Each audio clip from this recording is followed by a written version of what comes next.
What's going on, legends? We had a crazy day of Apex news and there is so much to cover, so let's jump right into the changes that were officially announced today. Team Deathmatch is coming to Apex Legends on the launch of Season 16, as I had previously leaked, a 6v6 game mode where the first team to a certain amount of kills wins. This will be an enormous boost for retaining players, but I have bad news for all the arena grinders. Apex Arenas is being shut down. They tried their hardest on the mode, spent a lot of time on maps, and now have decided to shut down arenas. I know this is going to be rough for those who have dedicated their time to arenas ranked or have even made themselves known in that area, but it's now done. With Team Deathmatch coming to the game, we are actually seeing a hugely requested feature called Mixtape, which if you're a Titanfall fan, you may recognize. That will now be a permanent mode that rotates through LTMs. That's right, guys. We are finally getting the highly requested rotating LTMs in Apex Legends. After the first 3 weeks of the season, they will enable this new rotating LTM mode. The first LTMs we will see in the rotation are Team Deathmatch, Control, and Gun Run. And the game's standard duos and trios will remain, and there will not be a ranked mode for these right now. So there isn't anything to replace arenas ranked just yet. Team Deathmatch will take place on Skulltown, Party Crasher, and Habitat 4 maps, and I expect that we may see more of the arena maps converted over to Team Deathmatch since they did put a lot of work into creating some really beautiful maps. Then we have the Nemesis, the newest gun to the Apex Legends games. The Nemesis is a 4-round burst energy assault rifle that could possibly be the strongest weapon in the game. And it's a freaking assault rifle. It will be ground loot, take a barrel, use sights, and have a magazine with a stock. The base magazine holds 20 rounds, and it has the unique ability to increase its fire rate the more you use it. Along with this, apparently the recoil is also very easy to control, so prepare for a new meta to be entering the game. With that, we are also getting care package changes and crafting changes. Your favorite gun, the Rampage, will be back on the ground, and into the care package will go the Hemlock. While going into the care package, it'll also, of course, be getting a buff to make it care package worthy. I know a lot of people love the Hemlock and feel it's a super low-key gun, so I do feel bad for those of you losing it, especially since all we are getting in return is a very annoying Rampage, but that's unfortunately just how the cookie crumbles.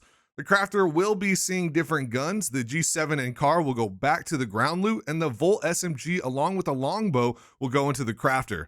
I don't think this will affect gameplay that much, so I'm happy to see the car easily available back on the ground, as I prefer it to the R99 at this point and don't want to have to hunt down a crafter to get it. We also got some official rank changes released. The ranked maps will now change every 24 hours during the rank season instead of every split. This is huge, and don't worry, Kings Canyon won't be part of that, but allegedly Olympus won't be part of the initial rotation either, probably due to the fact that it was supposed to be in the current splits ranked map. We still haven't seen a fix for Olympus and 100% won't see one before the new season drops in a week. So prepare for a season of Broken Moon, World's Edge, and Storm Point rank starting on the 14th. With the launch of the new gun, another thing that will bring in a lot of power on the playing field is that they will be nerfing the R301. The damage will be reduced from 14 to 13, and all assault rifles will be receiving hipfire nerfs to make them less viable at close range. The goal here is to reduce the ability to have one type of gun that can be very effective at all ranges. They want to help push the benefit of different types of guns. Honestly, this is a painful one because I do rely on the hipfire quite a bit up close, and having a damage nerf is never fun for us R301 crutches, so this may be time to start practicing that flatline recoil even more. To further expand on encouraging people to use close range guns, they are actually buffing the shotguns.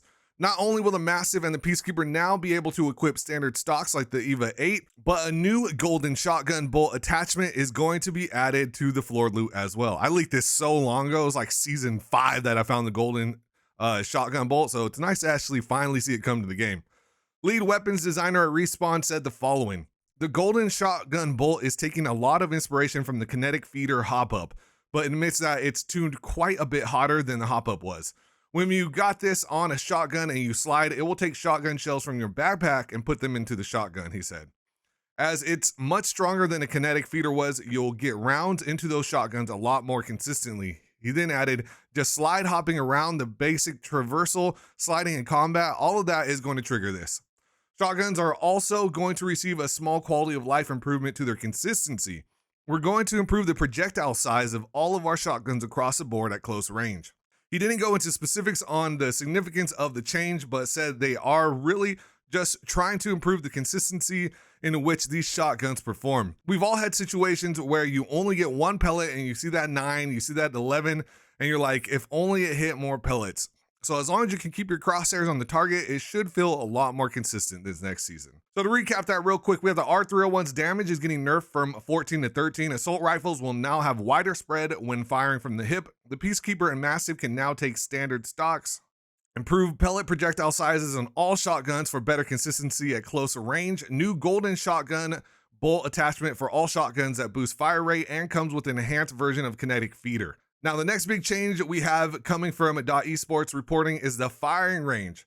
In Season 16, the firing range will be getting a multitude of new options that include allowing players to tweak movement and health for the dummies, as well as turn on unlimited ammo and lingering hit indicators to refine their practice regimen in a way they haven't been able to previously.